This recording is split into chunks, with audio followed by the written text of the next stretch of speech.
Bismillahirrahmanirrahim. Muhammadun Rasulullah sallallahu alaihi wasallam. Our Nabi Rahmatullahi brought up a topic here. Try to explain to us the virtues of undergoing hardships, undergoing difficulties, undergoing hunger, and at the same time, what is the limit of our necessities in this world?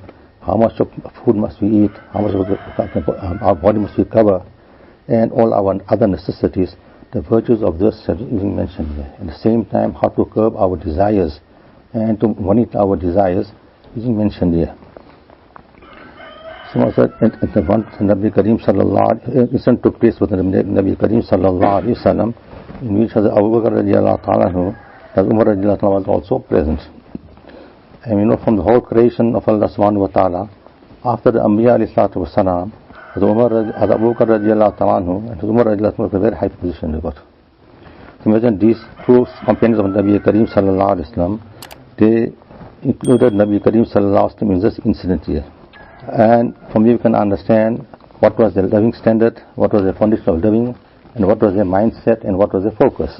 In this hadith here, Nabi Kareem mentioned that Abu Hurairah radiallahu anhu narrates that once Nabi Kareem sallallahu came out of his home, and when he came outside, he met Abu Bakr radiallahu ta'ala anhu, he met Umar radiallahu ta'ala anhu, and asked them a question, that what made you come out of the house at this time of the day?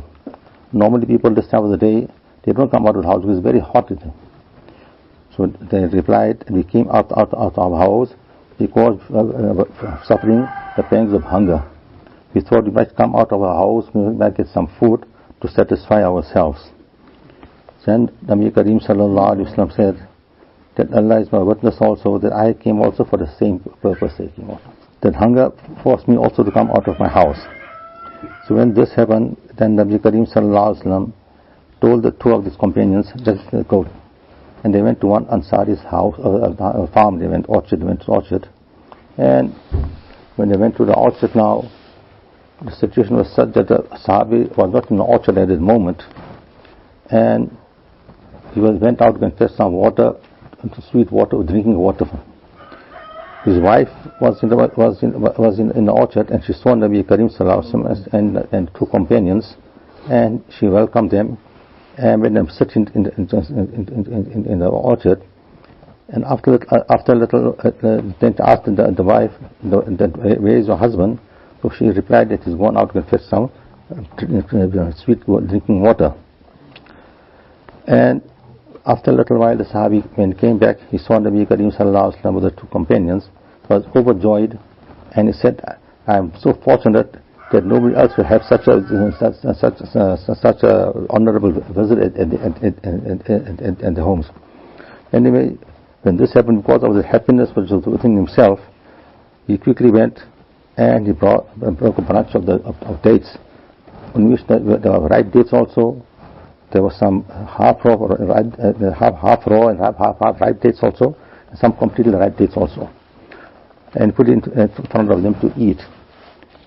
Now, when Nabi Kareem started eating, he took a knife and started going out in his farm. So Nabi Kareem immediately sensed that he was going out, went to slaughter one sheep or goat. So Nabi told him that wait a little bit, and told him, what are you going to do? It looks like you're going to slaughter one goat, but make sure you slaughter a goat that doesn't give milk. In other words, you can see from here, Nabi Kareem making him understand that the purpose at this time is only to eat meat now at the moment. And if you're going to slaughter a goat that gives milk also, now the benefit of eating meat will get, but what is the benefit of the milk afterwards? That will lose out that. So in other words, Nabi Kareem sallallahu alaihi wasallam tried to explain to him that in haste also, don't make a bad decision. Make a good decision in haste also. Don't make a decision where you will lose out afterwards. Like for example, there was one incident was very famous. That one person was very poor, and he went to one pious person. Pious person, look, I'll give one hen to lay every one golden egg, and you can make ends meet with it. So he got very happy. For some time, every day hen was laying golden egg for him, and he was looking after himself, his family, and some poor people, whatever it is. One day he thought to himself, Then why don't I slaughter the fowl and take out all the eggs at one time? So he slaughtered the hen, and there was no eggs inside. So that greed made him lose everything. So here Nabi Karim Sallallahu Alaihi Wasallam started to say that don't make such a decision in which you go to regret afterwards. So here, slaughter such a sheep or such a goat that doesn't give milk, in other words, then the purpose of eating meat will fulfill also, and your livelihood also remain intact also at the same time. So from here we can understand how Nabi Karim Sallallahu Alaihi Wasallam taught us in our businesses also how to make proper decisions, to make wise decisions, where we can benefit in many ways. That we draw our attention to this. So then, when he went, he slaughtered the animal, and he came back and he cooked the animal and meat and brought the meat to Nabi Karim Sallallahu Alaihi Wasallam. And Nabi Karim Sallallahu Alaihi Wasallam told his companions that take Allah's name and enjoy from the name of Allah Subhanahu wa Taala. So they ate to the full. They ate. When they ate to the full, after that, Nabi Karim Sallallahu Alaihi Wasallam drew that attention towards the name of Allah Subhanahu wa Taala and told them that imagine we were hungry, we had no food to eat. Allah provided this food for us, and on the day of Qiyamah, Allah Subhanahu wa Taala is going to ask us concerning this name of Allah provided for us. Imagine when somebody is so hungry and anyone to eat and to get some food, what will be the condition? The thought won't go that there's a ni'mat of Allah Subhanahu wa Ta'ala, and must thank Allah Subhanahu wa Ta'ala on this ni'mat He has provided for us. So in Nabi Karim Sallallahu draw the attention of them, they look whatever ni'mat, wherever it can be, no matter in happiness or in sadness, whatever it is, must always remember Allah Subhanahu wa Ta'ala. So here I can understand from here now that when they were normally a person, when a person is in need, and the need gets fulfilled, that joy is so much that they forget Allah, the name of Allah Subhanahu wa Ta'ala. So Nabi sometimes explained that your composure must be correct at all times, no matter in a state of happiness, joy, or in time of sadness, or the difficulties, whatever it is. Whatever you have, you must thank Allah Subhanahu wa Ta'ala for the name of Allah Ta'ala has provided for us. There was one person went to Medina Wara and saw one very old man, over 90 years old man, close to 100 years age was very fit and healthy he was. So I asked him, how you are so old, how do you manage to achieve such good health? So he said, come sit down. He sat one side and I told him that, look, one thing you must keep in mind is that whenever you put any morsel in your mouth, then read Bismillah always. No matter it can be a small little chana or any small thing can be also, a small little sweet also, whatever you can put in your mouth a little bit, always make sure you read Bismillah. And after you finish eat that morsel, whatever you ate, then you say Alhamdulillah, thank Allah Subhanahu wa Ta'ala. So the food you eat with Bismillah, they're going to barakat in the body, and after you make shukr to Allah Subhanahu wa Ta'ala, however sickness come here, you say. So these are small finer points which our elders teach us, then they learn from Nabi Karim Sallallahu Alaihi Wasallam that whatever it can be, small action also, don't forget Allah Subhanahu wa Ta'ala. Because our belief in Aqidah is Allah is watching us at all time. And our belief in Aqidah is that the two angels are right now everything what we are doing also.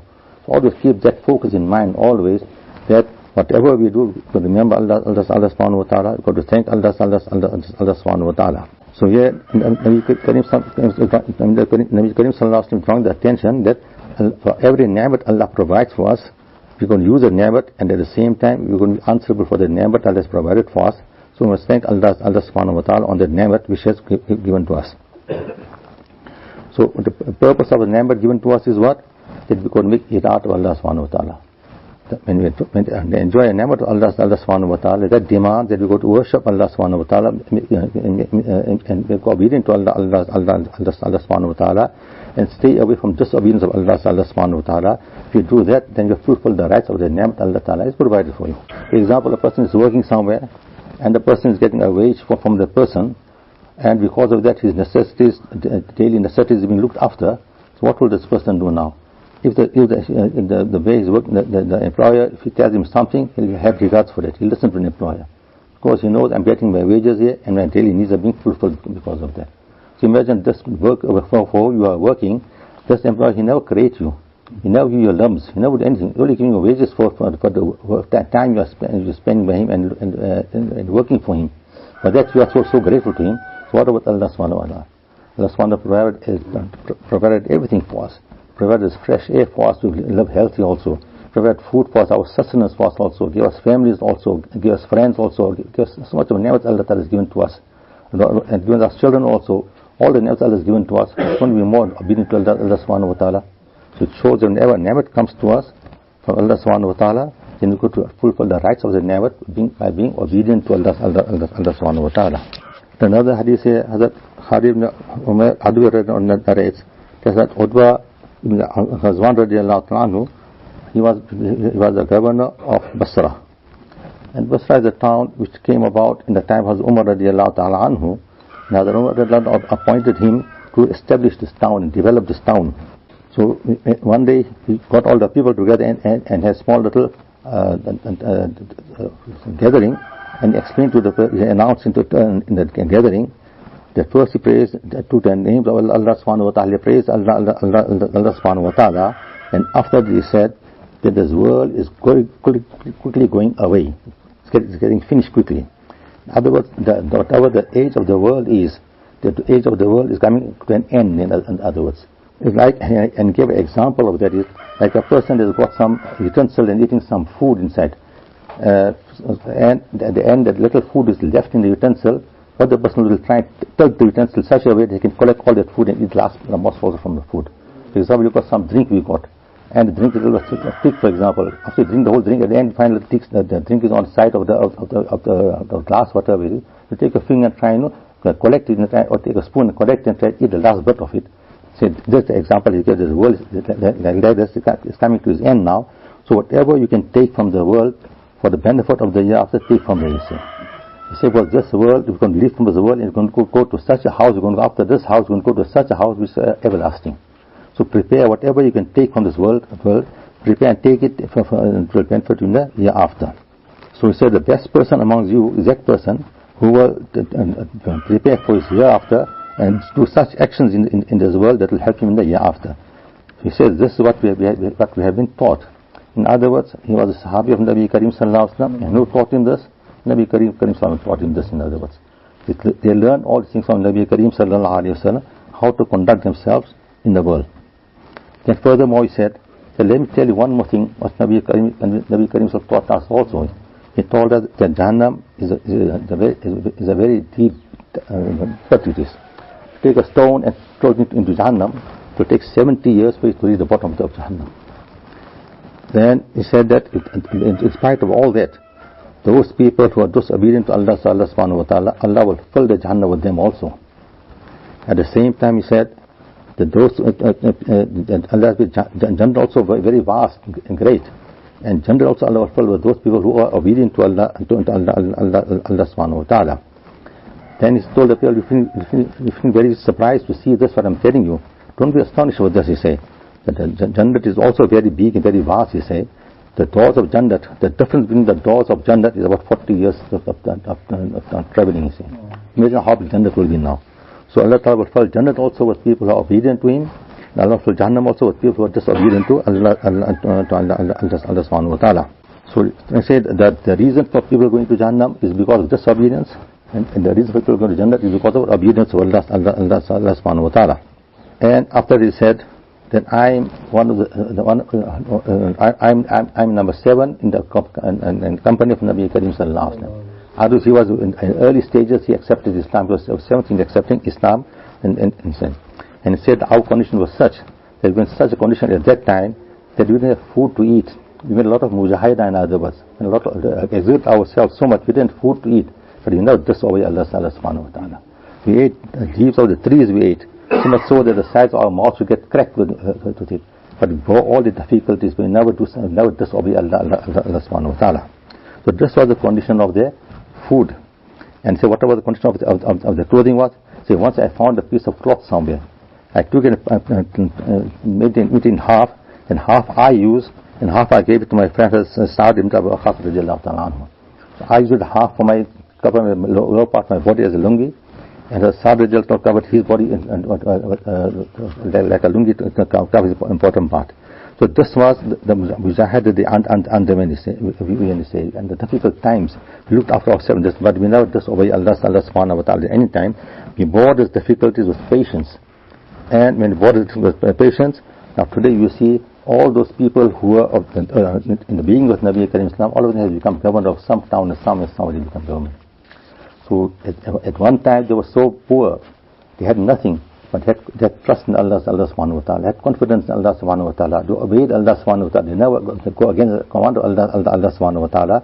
And when things turns better, then Allah gave them so much of prominence, so much of respect Allah gave them. And when he was explaining this to the people, then some thought came to the mind that he's praising himself now. So immediately he gave an answer to that. He said that I'm not doing this I'm not saying this to praise myself or to show my prominence over everybody, but this is the ni'mat of Allah subhanahu wa ta'ala blessed us, and I'm very small in the eyes of Allah subhanahu wa ta'ala. So he tried people had that feeling in their minds that he's praising himself now. He tried to cancel that. He said, no, it's not that. It's just, I'm just trying to explain to you what transpired with us when in the initial stages of Islam, and after the mujahid underwent and Allah blessed us with ni'mat. Now what's our condition today? In other words, don't forget your original, in other words. How you are in the original, don't forget that status of yours, in other words. For example, you'll find Mahmud Ghaznavi was a very great king of his time, he was just also at the same time, and he had one slave with him, his name was Ayaz. But he was very intelligent, he was, and he was very poor also. And because of his intelligence, Muhammad Ghaznavi was very close to him and took a lot of mashwara, advice from him also. So other old ministers who were around them should have very heard about it. Then why he takes advice from him and not from us? We are experienced and all. So when that happened, the jealousy came between them. So they started complaining to the king that this Ajaz of yours, he looks like he's staying in your kingdom and he's stealing a lot of things from you, and you don't know about it also. So I said, how can we can't do such things? Not like this. He's a very sincere. No, he's stealing it. After what proof have you got? You say every day he's got one small cupboard he got. He opens the cupboard, he goes every day to the cupboard, and after he locks the cupboard and keeps the keys by himself. He don't give anybody the key also. To show that he's putting everything in the cupboard there and what's in the cupboard, everything. So when this complaints came to the limit, then the king thought, let me try and prove it out to them that this boy is a sincere boy. He's not doing what they got in the mind, and to show them that the jealousy has got no space in concerning him. See, one day he called Azaz, when they all were staying, and when he called him just by chance, he called him quickly. When he came there, he said, "What? How do you got a cupboard? You got?" He said, "I got a cupboard." You got a lock to the cupboard? Also, yes. Got the key to the cupboard? Also, yes. Where's the key? Bring the key. He gave the key to the king. So he told the ministers who were having this jealousy, take this, open the cupboard, bring what is in the cupboard, bring it quickly. So it got very happy. Now we bring all the stolen things and continue. So when they opened the cupboard, what they saw, one small old little bag inside, tattered bag inside. So they brought it. Just, they show us nothing else, nothing else. Now they all are stunned to say there's nothing in the cupboard, all the small little bag inside. So open the bag, empty contents from the bag. Empty contents from the bag, there was one old shoe inside there, one old lungi inside there, one old leather shirt that was inside there. So that's all that was inside there. So then the king asked him, what is all this? Why you go every day to the cupboard and see what's into? So I go and see there inside to remind myself how was I before I came here. When I came to you in your court, I wore this clothes and I came here. Today, because of your clothes, you have given me this clothes to wear. I can't forget to that's my originality. So the people think of how the originality was, then that person will remain always under limit. And he'll remember that what was I first now, how Allah blessed me so much now, what must I do now? How must I thank Allah subhanahu wa ta'ala? The same as Jas was living with the king. You have to complain against him. He had a lot of jealousy for him because he was very close to the king. So one day the king thought, let me put them all to test now. So where he made sitting in his palace, and called all the ministers there. And then in every part of the palace he put a lot of valuable rubies, pearls, gold, silver, everything, put everything. And told everybody that whatever, I'm so happy with your services today, whoever takes whatever they take, it belongs to them. So all of them were running, taking everything, whatever they could take in their hands. So Ijaz was standing alone. People were saying, such a stupid person, just now, the king is announcing to take whatever belongs to you, and he's not taking anything. So then king asked, what about you not taking anything, Ijaz? He said, I want to make sure that it wasn't be a trick, this, that we take something after we take it back from us again after it. So no, I'm definitely, I'm sure that whatever they take belongs to them. So quietly he went and put his hand on the head of the other king. So he tried to explain to them that our king is mine, everything is mine. You all got a little bit, you got to see what they do. So he was so intelligent he was. So, and he was so obedient to the king that there was no example to that also, they say. When the people were complaining of him again, so one day the king wanted to see how obedient he is. So immediately one day the king had a very big precious stone. So he called all the ministers and told them, take this hammer and break it now. So how can you break it? It's an expensive stone, the value was dropped, there's no value left to it. All of them refused. At the end he called Ijaz, he break this. He took it and started breaking it quickly. He said, what kind of stupid person is this? He broke the value of the whole stone of it. He said, no, it's not. He said that the command of my king is more valuable than the value of the stone. He showed them how loyal he was to the king, and the king proved to other ministers, see how loyal this Ijaz to me. He said, my command is more valuable than anything else in the world, in other words. So we can understand from the examples, we can understand here that Allah's command is more valuable for us to follow than anything else. So we could understand that Nabi Kareem Sallallahu is our leader, our role model of Nabi Kareem Sallallahu is, and we obey every command of Nabi Kareem Sallallahu. That in that manner we will obey every command of Allah Subhanahu wa Ta'ala also. That is what we could understand. Where were we first and how we came to this situation where we got this understanding that we are Muslims, we got Iman in our heart. Nabi Kareem Sallallahu is our Nabi also. Allah Ta'ala is our Rabb, our provider, our sustainer. To get the knowledge, the understanding we got is something which is very few people get the understanding. Allah has given us the understanding, so make sure Allah Subhanahu wa Ta'ala that Allah Ta'ala has made us mu'min and given us understanding to understand who Allah Subhanahu wa Ta'ala is. Allah Subhanahu wa Ta'ala has given everybody a faculty of understanding, and that Allah has given us sight to see also, and sight of hearing to hear also at the same time. So this we can understand and see the power of Allah Subhanahu wa Ta'ala, and automatically our mind will give witness that definitely there's something that's Allah Subhanahu wa Ta'ala. Our heart will give witness that Allah Subhanahu wa Ta'ala and could worship Allah Subhanahu wa Ta'ala. But because we don't utilize this faculty of our understanding and our seeing, and that's why we are also losing out now. For example, a person sees a beautiful sky above his head. How beautiful the sky is, how high the sky is, and sky has got no cracks in it for so many years. It's got no maintenance, nothing. So who made the sky so high? How the sky came to existence? It's Allah Subhanahu wa Ta'ala. Mine was said, it's Allah Subhanahu wa Ta'ala. Then the sky has got the sun also, it's got the moon also. The moon rises, the moon sets, the sun rises, the sun sets. Who made the moon rise and sun set? It's definitely Allah Subhanahu wa Ta'ala. There's no superpower in the world can stop the sun from rising or setting also. So automatically your mind will say, the heart will give witness, definitely it's Allah Subhanahu wa Ta'ala. So seeing all the signs of Allah Subhanahu wa Ta'ala, after that also your heart don't give witness, it's Allah Subhanahu wa Ta'ala, so there's something wrong with this person then. They're not loyal to operating, in other words. So this name Allah has given to us to ponder and think and come close to Allah Subhanahu wa Ta'ala. And all these things Allah has created is for our benefit. He gave it to us to utilize and benefit from it. For example, you'll find the sun will ripen the fruit for us. You'll find the moon will give color to the fruit for us. The stars will give sweetness to the fruit for us.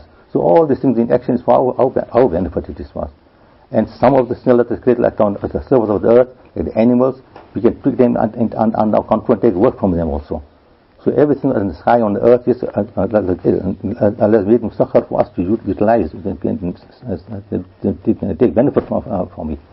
And if a person starts having doubts and say that, why we haven't got power to look over the moon and the sun and all that, that's a useless etirazat. Because Allah Ta'ala in His wisdom knows why He has done this. For example, if that was not in our control, then what should happen then? One person say, I want rain. I don't say, I don't want rain. I want sunshine. What is happening? We have dispute we will have. So Allah in His wisdom know when when rain must come down, when the sunshine must come down, how the fruit must grow, how the vegetation must grow. Allah only His wisdom all these things there. If you don't follow the system of Allah subhanahu wa ta'ala, then there will be chaos in the world. That's why Allah says if there were two gods in the world, there should be havoc in the world. There can only be one Allah subhanahu. There can't be two Allah. And we know when Allah subhanahu wa ta'ala has created the sky also, the earth also, whatever is the sky and the earth Allah has created now, and Allah is so great. What does this mean now? Allah is the owner of that also at the same time. So Allah Ta'ala is the creator of the whole universe and Allah Ta'ala is the owner of everything. What does He mean now? Now you can't sacrifice partners to Allah subhanahu wa ta'ala. You can't say that you can worship some idol or something else and say that we worship the stars, for example, or some tree or whatever you worship. You cannot do that. Allah Ta'ala, how can you make somebody equal to me now? So that's now oppression. If you make somebody equal to Allah subhanahu wa ta'ala, that is great oppression. So you cannot do that. It's impossible. That's what Allah Ta'ala says. Allah will forgive every sin of ours, but Allah won't forgive the sin of partnership, shirk. So if a person realizes the faculties Allah has given to us and ponder over the names of Allah subhanahu wa ta'ala, and a sensible person definitely will, his mind will keep witness, his heart will keep witness also. Definitely this Allah subhanahu wa ta'ala is present. Everything belongs to Allah subhanahu wa ta'ala. Allah has created us. Allah has got a system, how His wisdom to pour us into the world for a certain period of time, and then we all go to return back to Allah subhanahu wa ta'ala, and we could give account for whatever we have done. That's why Allah subhanahu wa ta'ala in the Quran again and again says that the kuffar, the disbelievers, that no matter what you are doing, one day you still could come back to me. You could give account for what you have done. So disbelievers, whatever they have done, they'll give account and they will be punished for that, and the believers will give account and will be rewarded for it. So these things are logical things which a person can understand very easily and understand these things. There's one a lady accepted Islam. She was a Hindu lady. She accepted Islam. So I asked her, what motivated you to accept Islam? See, when my father passed away, they took him to a crematorium and started burning his body. When they burn his body gets stiff. So they take a stick and they hit the body on the head and break all the bones and it lie down again. So I couldn't see this, my father being cracked in front of me like that. My mother passed away. They took out her clothes and started burning her. See, my mother never opened a body in front of anybody in the world. They explained the water to everybody. I couldn't understand this, she said. When I saw the Muslims, how respectful they shout their body in the kafan and read namaz and bury them into the ground, I felt that this is a better religion and an honorable religion, so I accept Islam. So the simplicity in Islam, the laws of Islam are very simple and very easy. A person can understand, see the laws of Allah subhanahu wa ta'ala and immediately accept the truth and follow the commands of Allah subhanahu wa ta'ala. So if you use our faculty of understanding, then definitely we'll go forward and we'll learn a lot of things in our life, we'll understand a lot of things in our life, all our confusion will get sorted out. So here, Hazrat Utbah bin Songadhwala he was sent to Basra to establish this town there, and at the time of Hazrat Umar radiallahu ta'ala anhu, and his grave is near the grave of Hazrat Zubair radiallahu ta'ala anhu. So here you can try and understand what trying to put forward in this hadith is that to understand that see the condition of how they were living. See the condition how they were living. What was the condition of their food? What was the condition of their clothing? So this shows that and he was from the original first people to accept Islam and hands of Nabi Karim sallallahu alaihi wasallam, and they were so satisfied with the decision of Allah subhanahu wa ta'ala. So what should we do also? We should always be satisfied with the decision of Allah subhanahu wa ta'ala, and they never complained to Allah subhanahu wa ta'ala at any moment of what condition they were. And we do to Allah subhanahu wa ta'ala, inni a'udhu billahi akuna fi nafsi aziman. That we do to Allah, I ask permission, ask protection from Allah subhanahu wa ta'ala to make me big, my nafs. So I did not prepare to make themselves big in the world. They have to keep themselves low in the world always, and be subservient to Allah subhanahu wa ta'ala. And all the Sahaba had the same quality in them. They never have pride within themselves. They never boasting within themselves. So they make dua to Allah subhanahu wa ta'ala that they don't make me very high in my eyes, make me high in the eyes of the people. In other words, give me respect in the eyes of the people. In other words, the good actions we do, the taqwa we adopt, that the people have respect for us. And because of it, Nabi Karim taught us another dua, اللهم اجعلني في عيني صغيرة وفي أعين الناس كبيرة.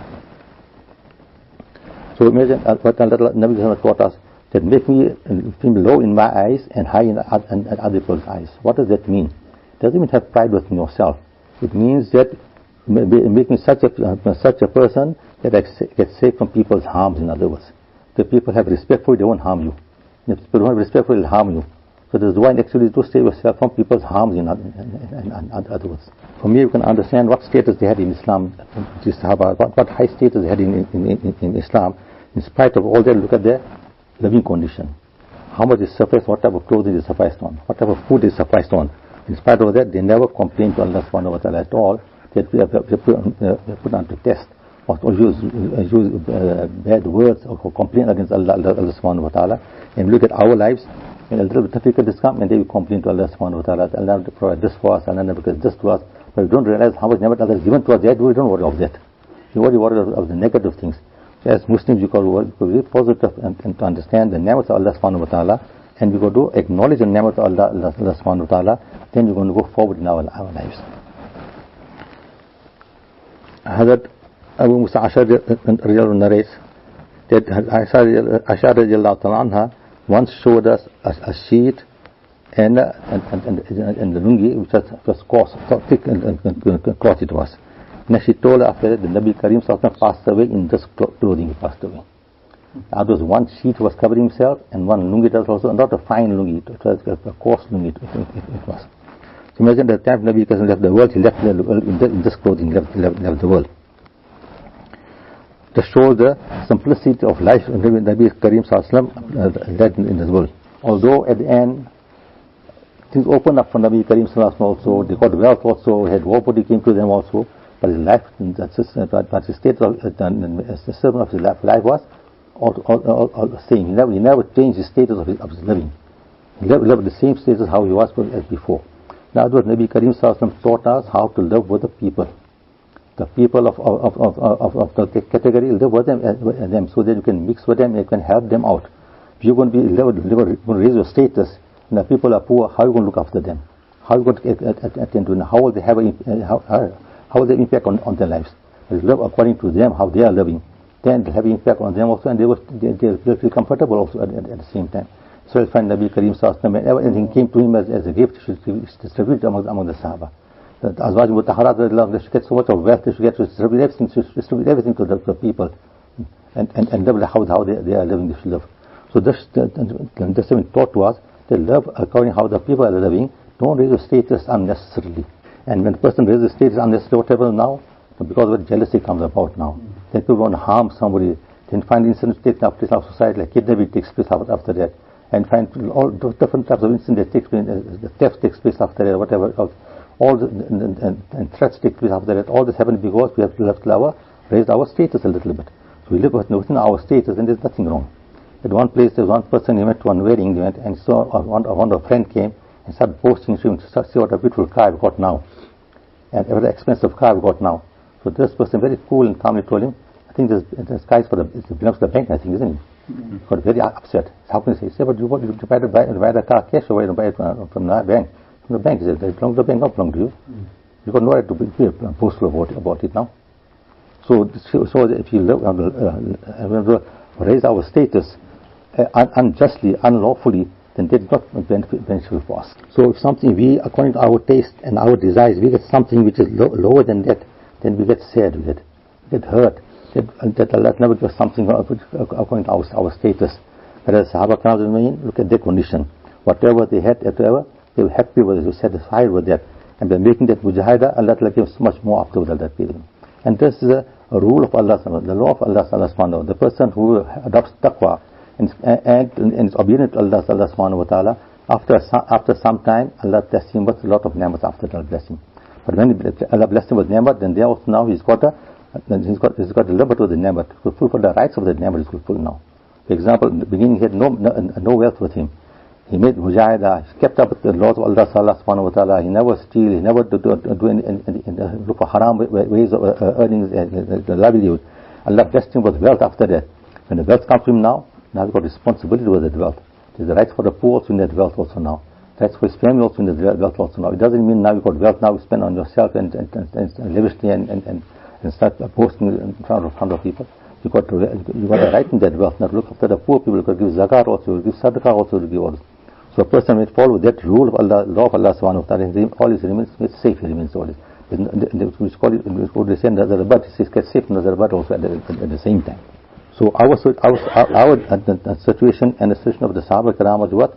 That they were always cautious of the ni'mat of Allah subhanahu wa ta'ala and thankful to Allah subhanahu wa ta'ala, and when we never come to us, then we start boasting and not thankful to Allah subhanahu wa ta'ala. That's why Nabi Kareem Sallallahu says, when ni'mat comes to you, must be thankful to Allah subhanahu wa ta'ala, and when deprived of ni'mat, be sabr to the person with shukr also will go to Jannat, and the person with sabr also will go to Jannat. So this, we can understand this, then all the evils of society will get finished, inshallah. Sa'ad ibn al-Waqas radiallahu anhu was from the 10 Sahaba whom Nabi Kareem Sallallahu Alaihi Wasallam gave the glad tidings of Jannati in this world. And he was the Sahabi who conquered Persia also at the same time. And with the result, the kingdom of Kisra got finished on his hands. And he said, I was the first person to shoot an arrow in the history of Islam. At the same time, he said that our condition was such, we had no food to eat. Say, if you eat the leaves of the trees and grass around which to eat, so much so that our condition was such, our digestive system was such. When you go to toilet, if you go to toilet, how the goats go to toilet. See, you should come like the drops of the goat. That was hard. It was like a normal human being. You see, he made such a great Sahabi and such a great virtue of the Sahaba, but the condition of the food was this. And he never complained to Allah subhanahu wa ta'ala because you got no food. Say, in the second year of Hijrah, when in Medina, whenever Nabi Kareem sent one group of people from there, one of his cousin and himself, to go towards the Quraysh.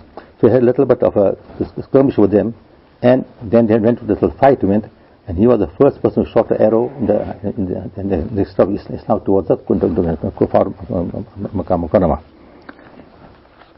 So he had this honor in him to explain that.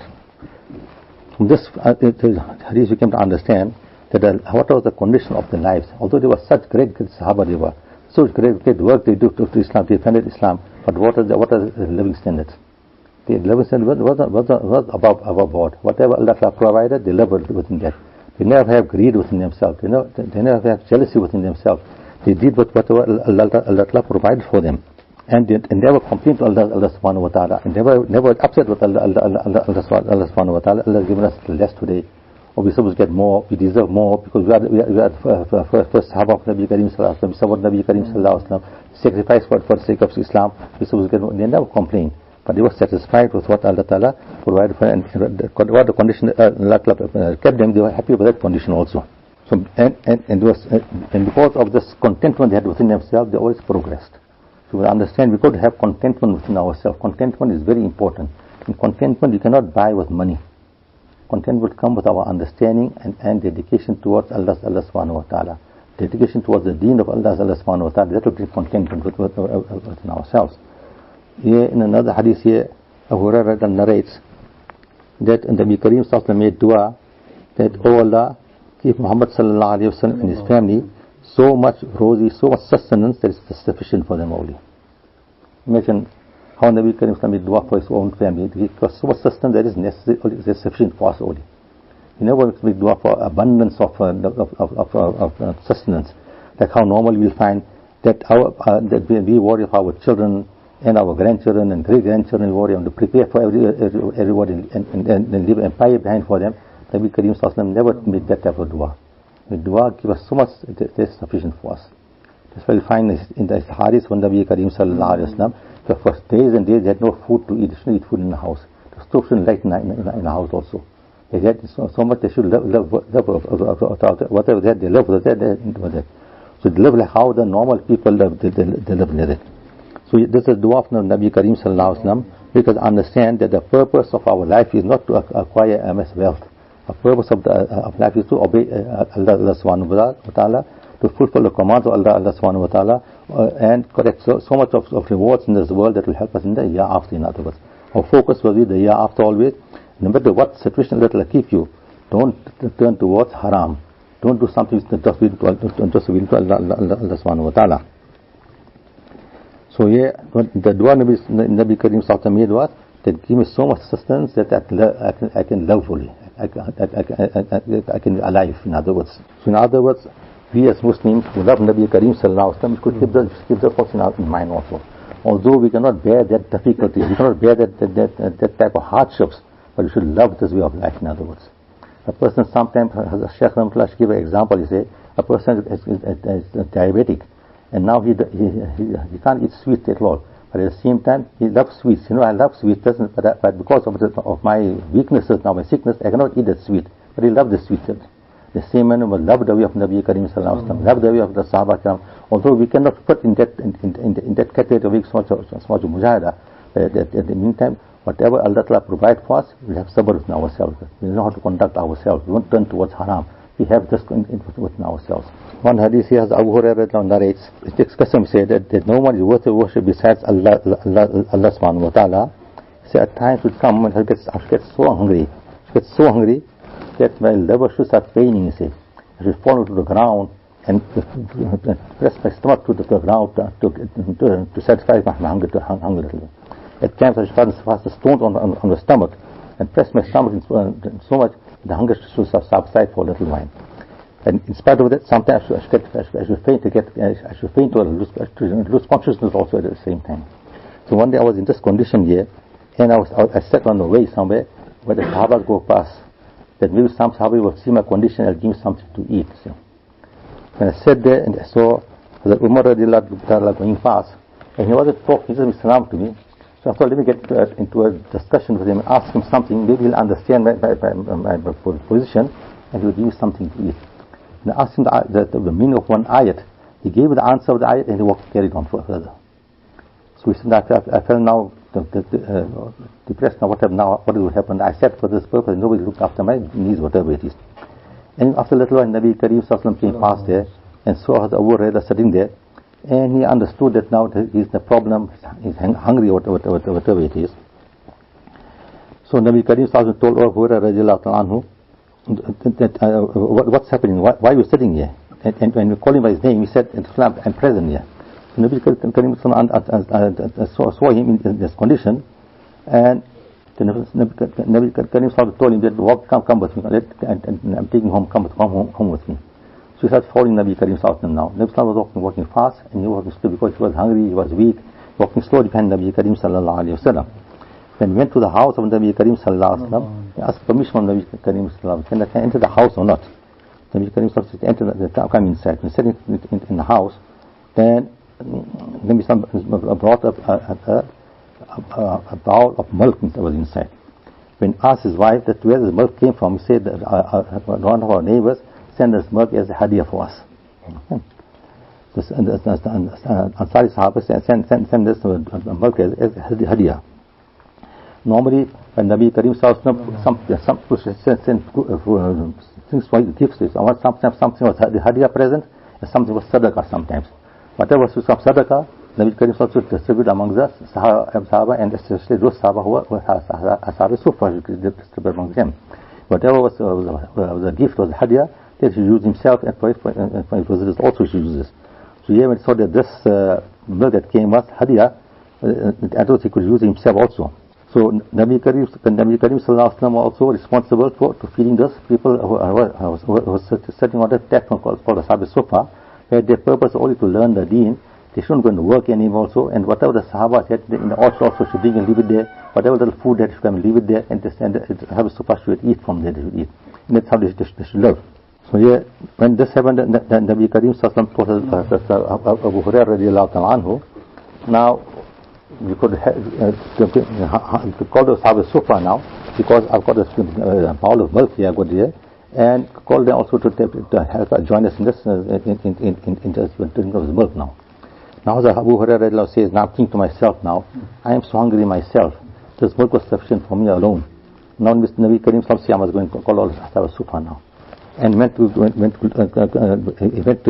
masjid and call Sahab Sufa. They were around 14 number, they were saying. Imagine a 14 of them, and me 15, and Nabi Karim 15 now. How much work can one share? Nabi Karim sent me, keep it alone, satisfy my hunger in this manner. Anyway, this thoughts coming in the mind, like normally the thought comes in the mind of the thing. And he went to call all of them, and when they came back to Nabi Karim's house, they took permission again and came into the house. And after the permission, they came into the house.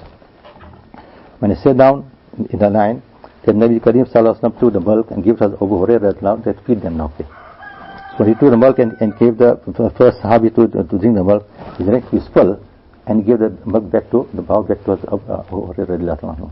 He took the bowl, gave the second Sahabi, the same and the third, fourth, till finished all the Sahabi, they finished all drank the milk to the full, and the bowl came back for Abu Hurairah. Now Abu Hurairah said, now he took the milk and the bowl and gave to Nabi Karim Sallallahu Alaihi Wasallam now. Nabi Karim Sallallahu said, Abu Hurairah, come now, it's only two of us left now. So imagine how happy must we got now, there are two of us left now. So we go to share now. And then to drink first now. So I drank so much of the milk, my stomach got full. I was to drink more. I drank more. Since I can't drink more, my stomach I can't drink more than this. Then maybe some drank the milk and drink the milk after that. But just now, it was the condition of the Sahaba at that time, Abu Hurairah radiallahu ta'ala anhu. Imagine how much confidence trust had on Nabi Karim Sallallahu Alaihi Wasallam. And this was the miracle of Nabi Karim Sallallahu Alaihi Wasallam. One bowl of milk was sufficient for everybody. So from here we find that Abu Hurairah was so hungry that he fallen onto the ground or passed the stones on his stomach to keep his liver pressed, that they didn't feel hunger in other words. And because of that he couldn't walk fast also because of the weakness of the hunger. From here we find a few masail which we can understand from this hadith which is mentioned here. One is that if somebody calls you to the house, then you got to see the situation of the house, number one. If the person if the house is such that there's wound four person in the house, there's a parda system in the house, then you don't enter the house immediately, ask permission before you can enter the house. And if the house is such that there's no parda system, that the arrangement is only for men to come inside, then you can go into the room, no problem. So first you take permission before you go into the house, in other words. And another thing I understood there is, if anybody feed anybody, if you are visited by somebody and you give something to feed somebody, then you got no right to take control of the food. To feed the person, then that person can't take the food, give to somebody else now, because he's not the owner of the food now. Whatever he eats, he's the owner of that only now. So therefore, give it back to the person, give him the food again. So the Sahaba did, how much milk they drank, the remainder they give back to the Abu Hurairah, they'll give back again to him. And Islam commanded him to give all the Sahaba, he fed all the Sahaba in that manner, he fed everybody. And at the end, Nabi Sallam gave Abu Hurairah to drink, and he drank, and then he gave the bowl to Nabi Sallallahu Alaihi Wasallam. So we learn from here, when you come to visit somebody's home, then you got no right to distribute the food on the table to anybody else. Each one must take how much they want to eat how much they take from the inside. And that belongs to them. You got no right to distribute the food of somebody else on their table. Mr. Gota Molana Rahmatullah, he was very particular with this type of things. When you go there on the table, and normally we got to have it, our friends, she get very angry. Stop, take it back. Are you the owner of the food or what? I have to distribute the food on the table. Want how much they'll take, how much they want to take. Let them take how much they want. If you see on the table how much food there is, enough, not enough, you get more food. He had that system which he had. So he wasn't strict, but he had rules and principles he had to make people understand what it is. Because he was Khalifa, was that Thani Rahmatullah. As the Thani always say that, when you become a buzurg, then go to all the other people go. You become a human being, they come to me. I teach you how to become a human being. To understand the rights of people, how to fulfill the rights of people, should do that. So this teaches us how etiquette of visiting somebody's house, etiquette on eating somebody's table also. If you're the owner of the food, you got no problem. You can give anybody anything, no problem. If you're not the owner of the food, then you don't have to just distribute the food of the owner. That's why the Shaykh would say, Maulvi Fayaz did not say the Sagat with the hoes. Then comes somebody else to stand and start to spring all the food, you don't know what it doesn't belong to you, that's why. So for example, if visitors come to your home and tell your son, bring the food from the house, and bring the food from the house, and you give anyone how much you want to give. There's nothing wrong, because you're the owner of the food, it came from your house, you're the owner of it, nothing wrong in that. Hazrat Mustakim explains, they say, Hazrat Muhammad Sahab also, he saw this again and again, the situation, he said. Sometimes you want to drink something, and somebody drink a glass of water or chew something to Hazrat, to drink how much you want to drink, and remember to give the person to bring the drink them. And then also, what we want to talk about Hazrat, we want, there's no worry about this. Give the person what he should give to him. And he should give the people who want to give to him. So they were so particular, our Kabin was the hadith from the Nabi, the behavior of the Sahaba, they were very particular with this thing. Not just small thing like this, they don't notice it, but they noticed this. That they give, whoever brought it should give back to that person, and he should give to everyone afterwards. Normally, because of happiness, we get our trouble, we take it away quickly, but no. They won't like that. They follow the Sunnah of Nabi Karim Sallallahu in all ways. The hadith that came, as the Nabi brought the hadith, you have to make us understand that what is our responsibilities, what are our duties, how we conduct our lives, how should we be thankful to Allah subhanahu wa ta'ala for the ni'mats, and how should have our etiquettes of visiting somebody, and how to etiquettes of somebody at the table eating also, as explained to us.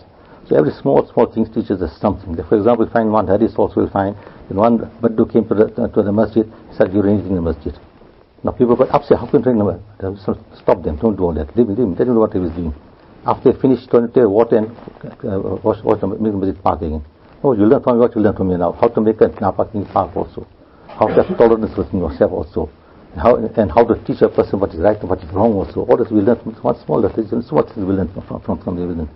So every hadith has got some lessons for us to understand and learn to improve our life, to improve our spirituality and our contact with Allah subhanahu wa ta'ala. Allah gives us tawfiq to utilize the faculties that is given to us of understanding and the senses that is given to us to come close to Allah subhanahu wa ta'ala, to acquire the recognition of Allah subhanahu wa ta'ala, and make our life a respectable life in this world. Our life is what only enjoy in the life, whatever it is. There's one instance written, one book written, when Allah Ta'ala created the monkey. When the monkey was created, at that time the monkey was said, your age is 20 years now. Monkey said, what was it for 20 years? You must just make amusement and jump around and make people, entertain people. That's what he was doing. The monkey said, 20 years I must maybe amuse and entertain people. It's too much, too long. Can't make my age less little bit. So all right, half the age, 10 years. Okay, 10 years, okay. Now, next came the dog now. So your age is 20 years also. So what was it for 20 years now? You must just bark, that's someone else do. So 20 years of bark, but what much for 20 years of bark holding? Make it half my age, all that like the monkey. So you know, half age, 10 years, okay. Now came the cow. Your age is 30 years ago. What was he doing? He was work in the fields, plow, do everything for the owner, and then would give milk to your own also, benefit your own also.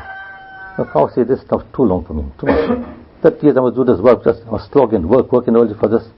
Make it less like how dog and donkey, make the monkey, make it less work.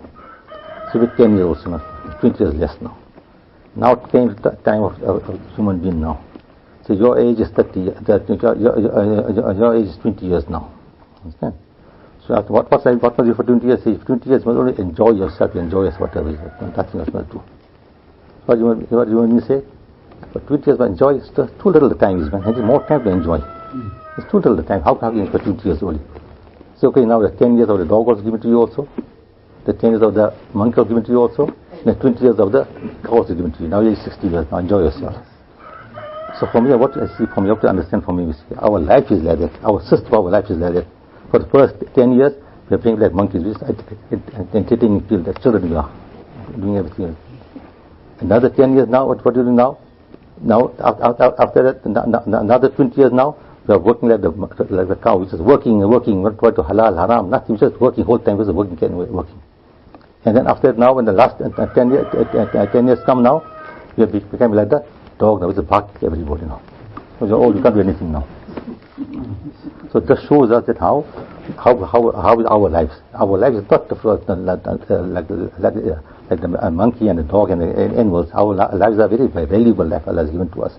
We got to work, we got direction in our life. Our Nabi Sallallahu taught us how to live in the world, how to prepare for ourselves for the year after, how to obey to Allah Subhanahu wa Ta'ala. That's what we do acquire in our lives. We will do. These small stories are just for people to understand what we do. In the Quran, Allah says, that this life is like amusement. There's stages in our lives you got. And a small child is like amusement. For example, a small child, you give a rattle to a small child, the child gets attached to the rattle. A small toy gets attached to a small toy. You take it away, the child starts crying. His world is only there for him. He can only understand that is my world, whatever it is. As the child grows big and comes to the next stage, comes in his youth, whatever now. Now he said, rattle what? Rattle is nothing, it's got no value, man. I want a bicycle now, I want a car now, I want this, I want that now. No, better clothes he wants, better living conditions he wants now. So you think down, that level is of no benefit to me now. I came to a higher level I came now.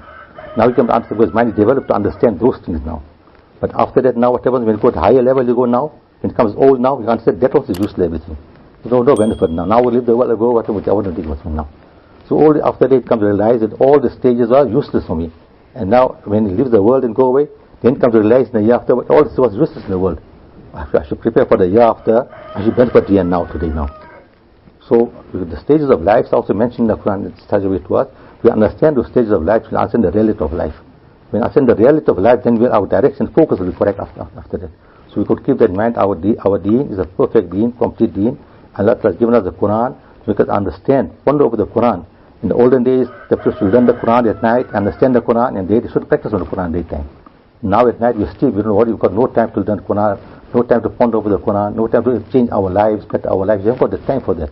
That's why we're always in problem, we're fighting with somebody, we're quarreling with somebody, we're disputing with somebody. We've got all those things. Although we are Ummah of Nabi Karim Sallallahu Alaihi Wasallam, our Nabi Sallallahu our role model, our Nabi never taught us those things. He never teach us those things, to fight with people, value people's rights, quarrel, the dispute, and waste our time. He never taught us those things in the world. So we could make our role model as Nabi Karim Sallallahu Alaihi Wasallam and follow the teachings of Nabi Karim Sallallahu Alaihi Wasallam. We find so sad in our families, we find brothers fighting with brothers fighting. Brothers, sisters fighting over inheritance, they're fighting. Uncles and nephews are fighting. What is all that? Our Nabi never taught us this thing. He taught us love, an honorable life, a respectable life. He taught us. So try and have that respectable, honorable life in our life, and implement it in our life. Then we are successful. Allah give us tawfiq for understanding our purpose of our creation and to prepare for the year after and make our lives honorable and respectable also. Subhanallah.